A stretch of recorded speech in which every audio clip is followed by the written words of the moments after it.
Hello everyone, Tony here. I'm going to show you how to replace inside of this here faucet. If your faucet's dripping, there's a way of, without replacing your faucet, you can replace the seat springs and the cam piece and the two of your O-rings. And I'll show you how to do that. But first thing you got to do is you have to turn your water off from your supply lines, which is the hot and cold.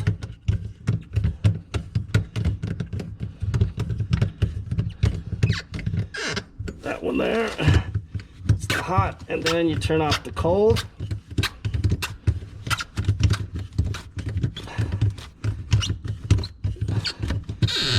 And then you make sure you have no water coming out either way.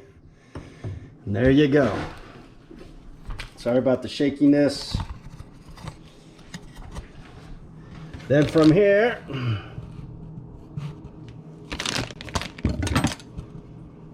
let's see, let me set this up.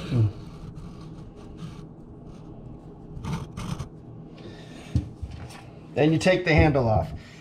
First of all, there's a little plug that sits right in here. I don't know if you can see it, but take that plug off, take an Allen wrench, stick in that Allen screw, turn, remove. Should come right up. If it doesn't, usually I take a screwdriver and I'll pry up on it. Once you get that out, then you have to take this off. And you just turns right, just screws right off, just like that. And once that's off, then you pull this out. The ball, and this is the cam. That's the cam kit right there. So that's what we're going to replace. Also, we're going to replace these rubber washers, O-rings right here. And you got two of them. You got one here, down below.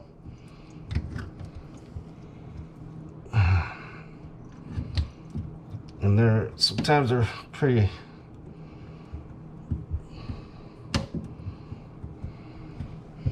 And this one only has one. So you just got the one down below.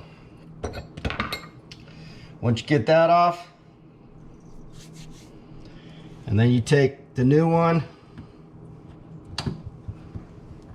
and you put it back on.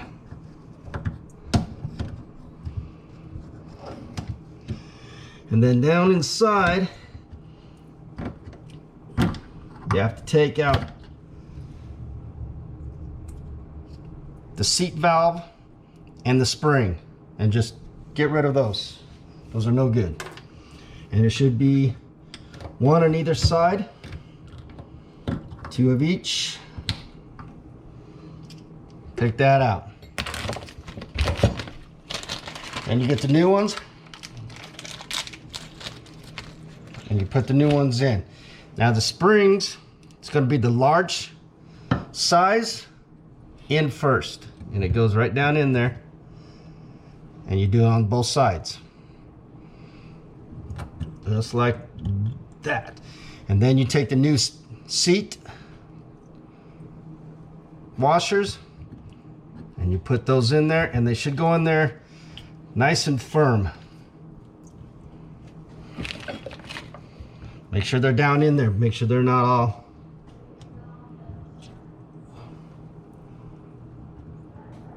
cockeyed or anything, all messed up, all crooked. Because if you get them all crooked, your handle, your ball won't fit down in there properly. And once you get those in, then you take your cam, your new cam. Now your new cam goes in one way. Put your ball in first, and your ball only goes in one way. See that groove? There should be a little pin right here inside. Let me show you inside here. There's a pin right there.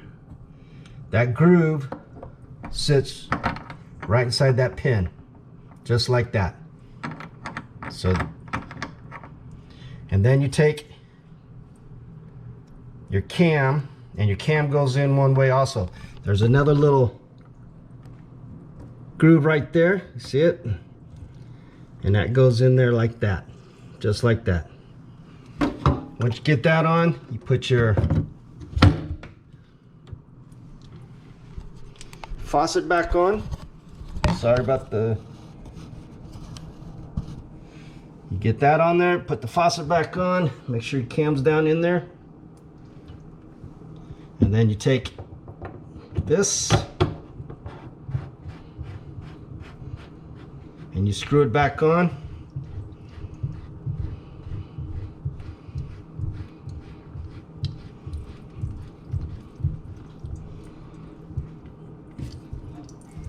And make sure you tighten it down fairly tight like that. And then what I usually do is I'll take this off the aerator. Take that off. Just remove it before I turn the water back on. Then I'll put my handle back on. Tighten it down.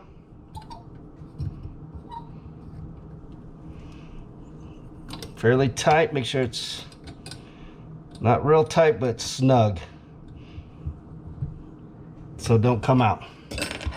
And you put your little tab back in, and then from there you can turn your water back on. First of all, before I turn the water on, I'll put this on cold first. So all the debris, whatever's been, all the sediment that's down inside your supply line will come out, and it won't. That's why I take this aerator off, so it doesn't plug it up, because there's sometimes sediment gets in there and it plugs up your aerator. So I turn on the cold water first. Now let it run for a minute. See how dirty that looked? Just turn on just a little bit.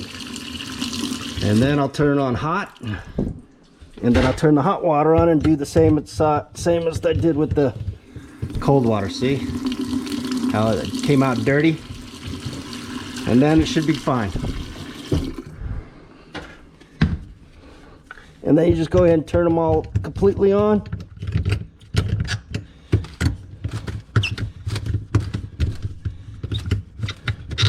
Just like that.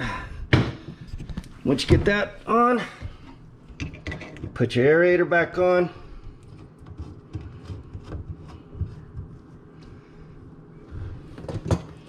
Make sure it's tight so it doesn't leak. And there you go. Now it doesn't drip. Once you turn it off, it doesn't drip, and it's good to go. So anyway, thank you for watching, and I hope it helped.